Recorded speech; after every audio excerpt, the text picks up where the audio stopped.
Magandang araw mga ka-aerial defense, may ibabahagi na naman ako sa inyo dahil ngayong araw na ito ay may bagay tayong pag-uusapan, barko ng Pilipinas sa West Philippine Sea binangga ng China, pero bago tayo magpatuloy wag mo muna kalimutan mag-like, share, and subscribe, paki-follow at like muna ng aming page na nasa description na ang link.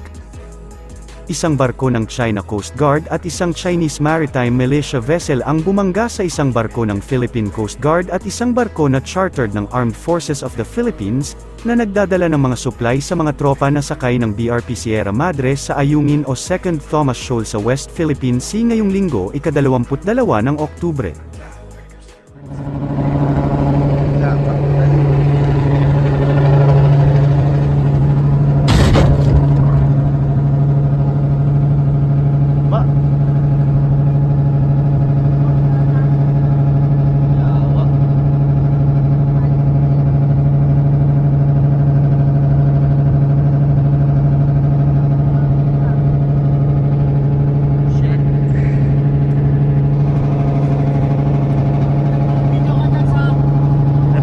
Nabidyohan ko.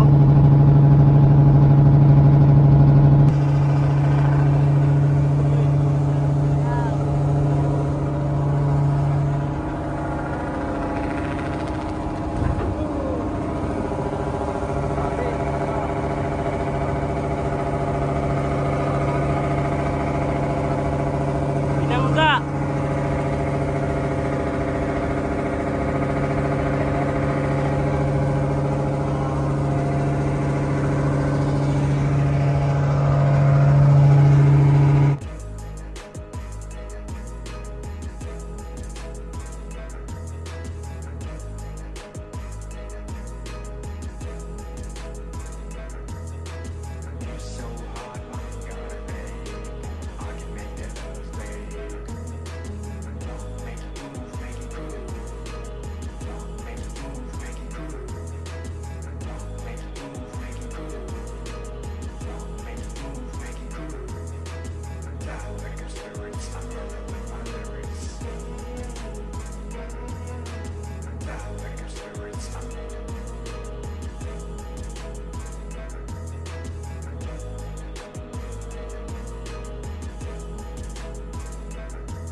Ang mga supply boat na Una Izamay 1 at Una Izamay 2 ay nagsasagawa ng rotation and reprovision mission sa Ayungin Shoal habang ini-escort ng mga barko ng PCG, na BRP Cobre MRRV 4409 at BRP Sindangan MRRV 4407 nang ang mga sasakyang pandagat ng China ay umano'y sinubukan silang harangan at gumawa ng mga mapanganib na maniobra.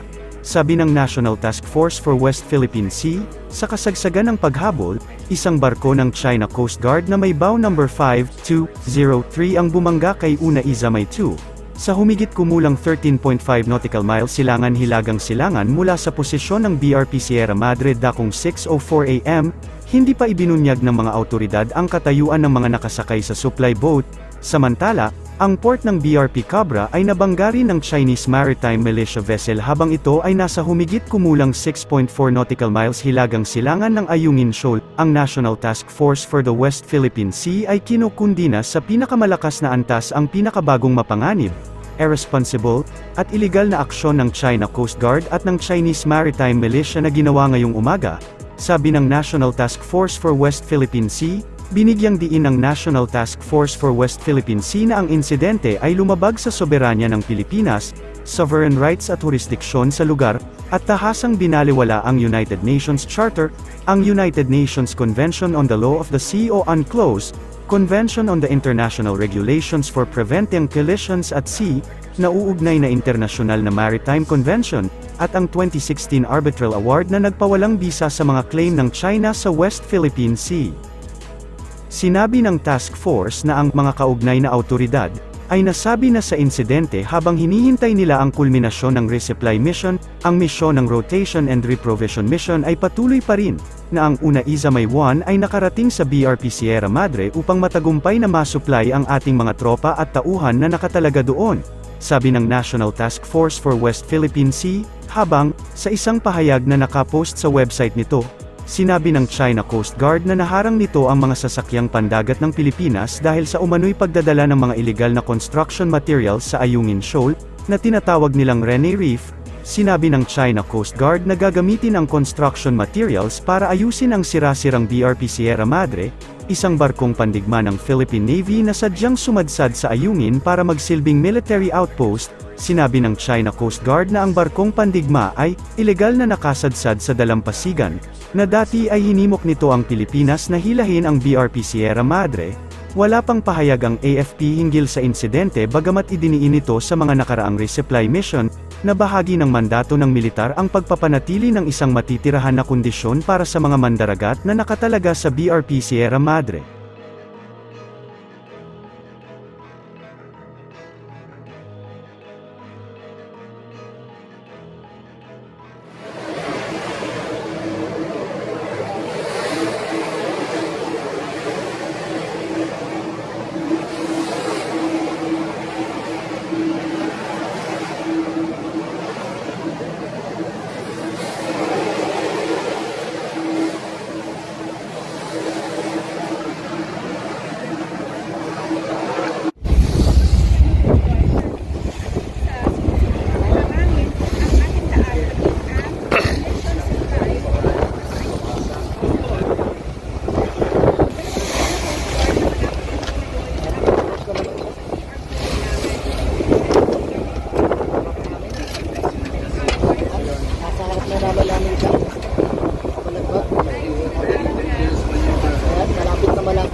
Kenya.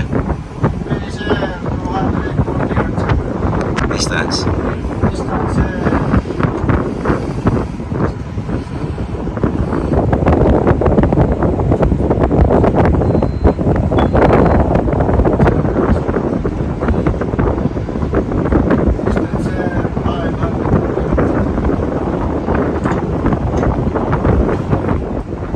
Chinese Naval Warship 621, this is Philippine Navy Warship Lima Sierra 507.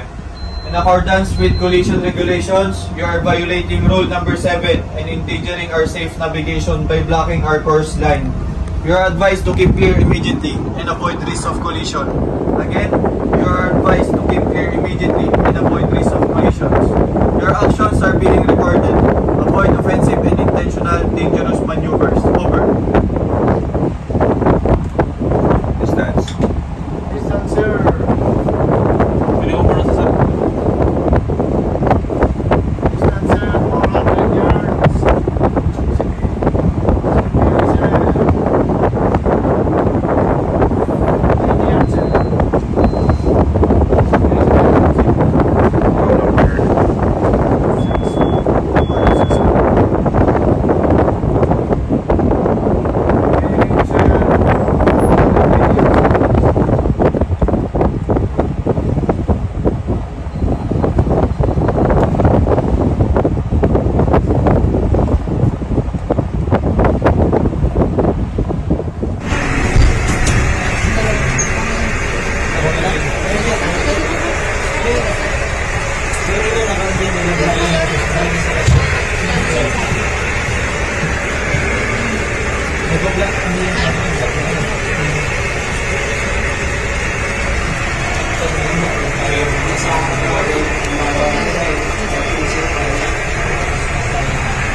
Para sa mas madaming update tungkol sa ating defense, abangan lamang ang aking mga bagong video.